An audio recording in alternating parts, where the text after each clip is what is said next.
level, if you are going to rise into your next dimension, there's certain baggage you've got to leave behind.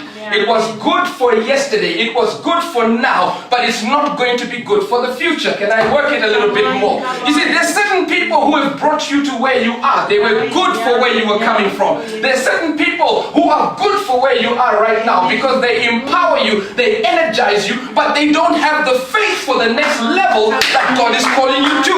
So some baggage needs to be left at the baggage counter because you cannot get onto this flight with more than 30 kgs. You've got to leave some stuff. I know you love your scopers, but you've got to leave it because you can't go with it because the next level does not have space or room for it. I know you love your way of church and you love how you've always worshipped and you love how we sing the nice hymns and how we do this and that and the other, but sometimes you've got to let all that go in order for you to step into what is next. Disruption. So God steps in and disrupts. Because human beings, we are loyal. Forget what Chris Brown sang. We are loyal. We are loyal to the things that work for us. We are loyal to stuff that's predictable. We are loyal to things that we make sense of. We are loyal, Pastor Kennedy, to the things we have mastered, the things that we can do with our eyes closed and our hands tied behind our backs. We are loyal to those things. But the moment you're being challenged to do what you have never done, to go where you have never been, to try what you have never tried, all of a sudden we want to hold on to what we know. We want to hold on to where we've been. We want to hold on to the experiences that have come to define us. But God is coming to call you to your next level. So you gotta let some things go. You gotta let some old mindsets die. You gotta let some old patterns, Thank you. You've got to let some pathways shrivel and die. You've got to let certain things, certain ways of thinking, certain pathways, certain archetypes, you've got to just let them go and say that, listen, I cannot think the way I used to think and expect to progress and succeed where God is taking me. Amen. The moment you leave your job to start a business, you can't think like an employee anymore. Because an employee mindset is not the same mindset of an entrepreneur. That's right. Because entrepreneurs, number one, they don't have office hours. That's right. You see, entrepreneurs work through the clock. The only time they stop is when their body shuts down.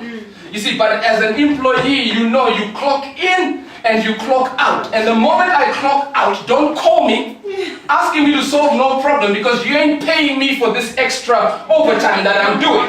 But when you're an entrepreneur, you don't think like that. Clients will call you at midnight and you've got to attend to it and charge. You see, because you cannot bring employee habits into the entrepreneurship world.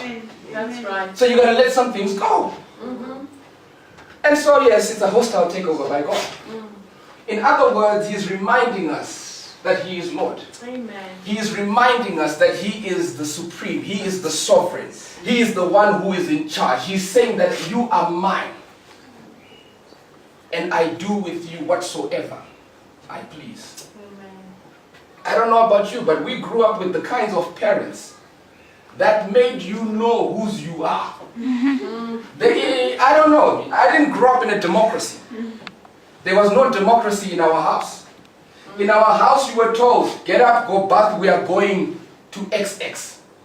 Period. But I wanted, get up, go bath, we're going. No democracy.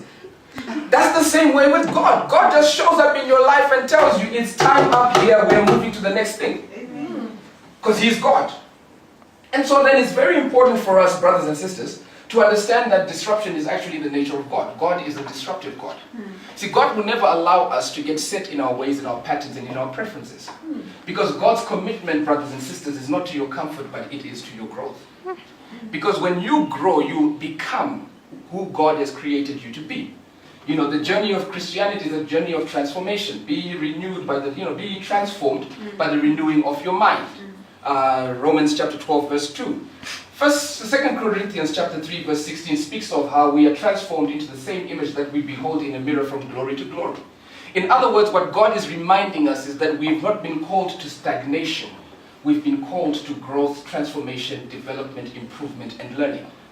You see, now what hinders learning is a thing called mastery, because when you master something, there's no room to learn. You know how to do it. You know, some of you know how to fry eggs with your eyes closed without any cooking oil and without even a fire, because you've mastered it. But that's the thing, because the fact that you think you've mastered it has become a limitation to your growth. Because maybe there are better ways of making eggs that you've yet to explore. But because you have mastered it, and everybody is celebrating your egg and giving you a Grammy and giving you an Emmy, because, oh, you make the most wonderful eggs. I think we need to get you on the Food Network, because when it comes to eggs, I have never, in fact, they should call you at the restaurants and just have you make an egg la donia, because nobody knows how to make an egg like you. Amen. But then there are other ways that you can learn to make an egg if you could just get into a mindset of learning. So because we as human beings will never learn where we have mastery, God always takes us out of our comfort zone and places us into a place of challenge. Amen. Into a new place altogether, where the landscape and the rules are totally different. Because that is what a disruption will create. A disruption is going to change the landscape, and it's going to change the foundation of your life, such that you can no longer define life according to the previous order and rules. You have to now learn what is life in a very fresh and new way. Where you were used to clocking in, clocking out, now there is nowhere to clock in, there is nowhere to clock out. You have to think of ways and mechanisms that will keep you focused, driven, and running after the goal, even though there is no boss to monitor you, no supervisor to ask you where you've been, no CCTV to monitor whether or not you're doing your work. You have to introduce yourself to a new way of managing yourself, because in this new world, all those systems and landscapes of the previous world do not exist.